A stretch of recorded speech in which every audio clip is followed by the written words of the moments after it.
belajar bab 1 tingkat 5 subjek perniagaan, iaitu pengurusan sumber manusia atau kata ya. Yes.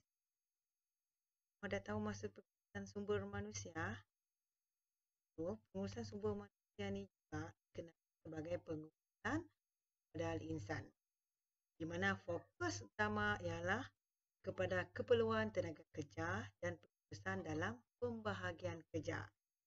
Okey, kita tengok definisi dia dulu.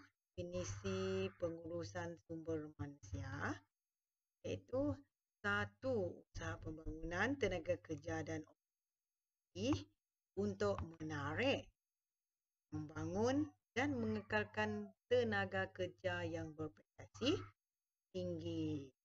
Okey, dalam sesebuah organisasi, tenaga kerja ni perlu dijaga supaya dia dapat bermotivasi untuk bekerja di situ dan juga boleh meningkatkan prestasi kerja dia. Itu tujuan pengurusan sumber manusia. Mana ini adalah tugas utama majikan. Okey, kita tengok kepentingan pengurusan sumber manusia ni.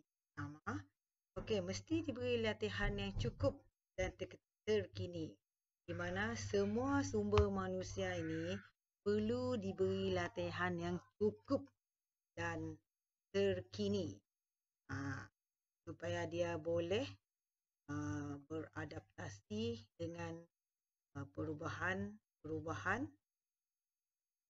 ekonomi terkini. Yang kedua, memastikan sumber manusia mencukupi. Okey, kenapa sumber manusia perlu mencukupi? Supaya dapat memaksimumkan kesan dalam sesebuah organisasi. Yang ketiga adalah jaga kebajikan pekerja.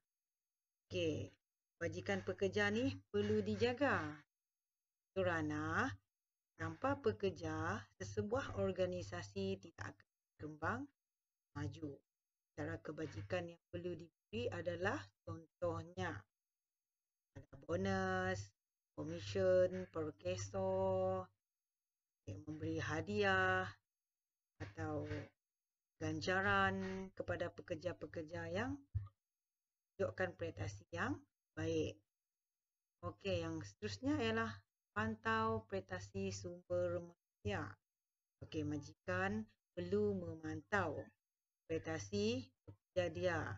Sumber manusia ni sama ada baik, turun, sama saja atau lembab.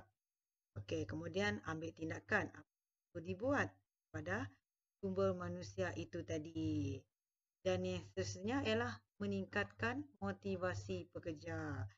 Okey, untuk membolehkan seseorang atau sumber manusia itu bekerja lebih lama dalam sesuatu organisasi, motivasi itu sangat penting.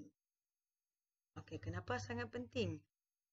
Okay, sebab sumber manusia ni dia perlu dorongan, perlu nasihat,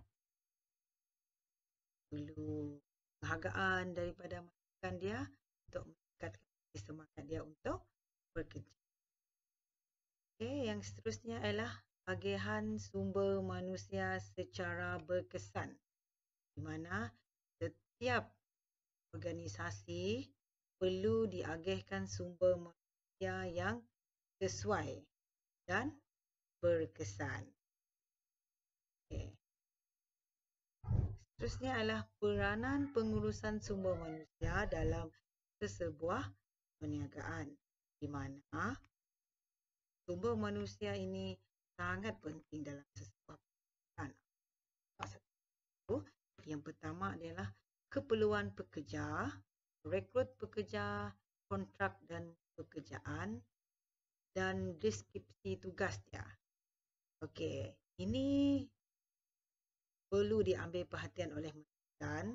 Majikan perlu mencari pekerja dan merekrut pekerja berdasarkan keperluan dalam sesebuah organisasi. Okey, contohnya sesuatu organisasi itu memerlukan tenaga kerja atau sumber manusia dalam bidang teknologi. Maknanya dia perlu merekrut pekerja yang mahir dalam bidang teknologi. Okey, kemudian kontrak pekerjaan dan deskripsi tugas akan menjadikan pekerja jelas tentang tugas dan tanggungjawab mereka. Okey, contohnya di kilang. Okey, tukang potong baju kalau kilang menjahit. Maknanya kerja dia memotong baju dan menjahit. Itu adalah deskripsi tugas dia dan pekerjaan dia. Tak boleh kita bagi tahu, okey, masuk kerja, terus kerja. Dia pun tak tahu apa-apa. So, kita perlu bagi tahu tentang tugas dan tanggungjawab pekerja itu supaya jelas dan dia pun boleh bekerja ikut yang telah ditetapkan.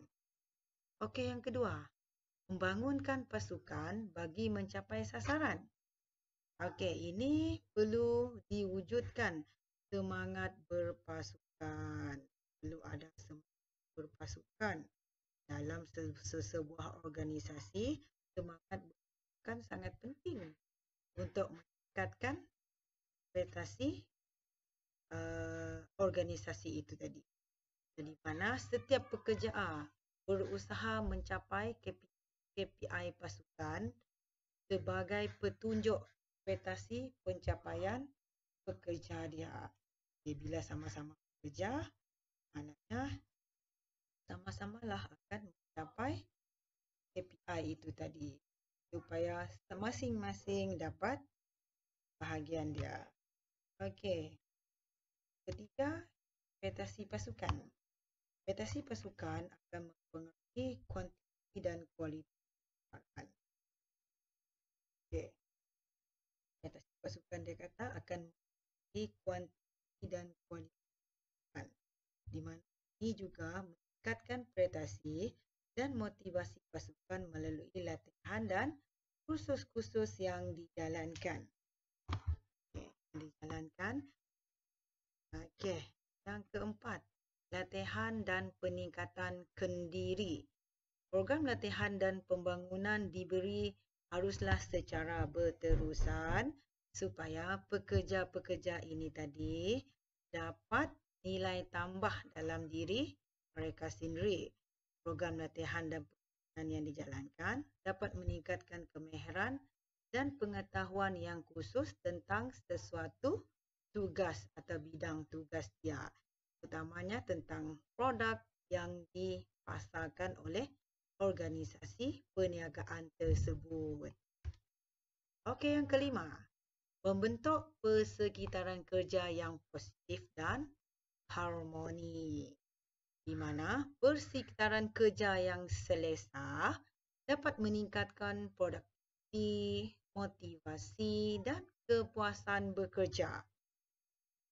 Pekerja akan lebih bermotivasi dan mengurangkan tekanan di tempat kerja. Maknanya, persekitaran atau pejabat tempat bekerja itu mestilah kondusif, menarik, ceria dan mata memandang pun okey je.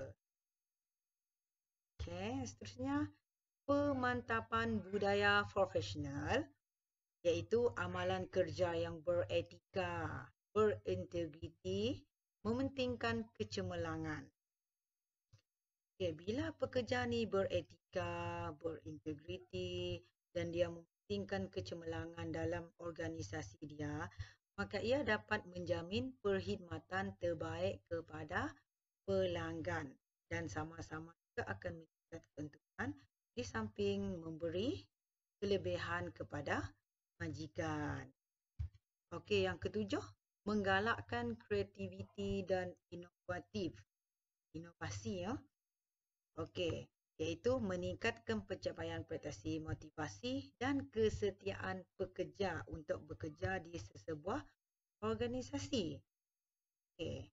Pekerja yang berkreativiti dan banyak inovasi, kita kena bagi. Okey, beralih kita ke segmen seterusnya ialah soalan pengukuran. Okey. Kamu baca dulu soalan ni. Maklumat di bawah berkaitan dengan syarikat The Boss Gurus.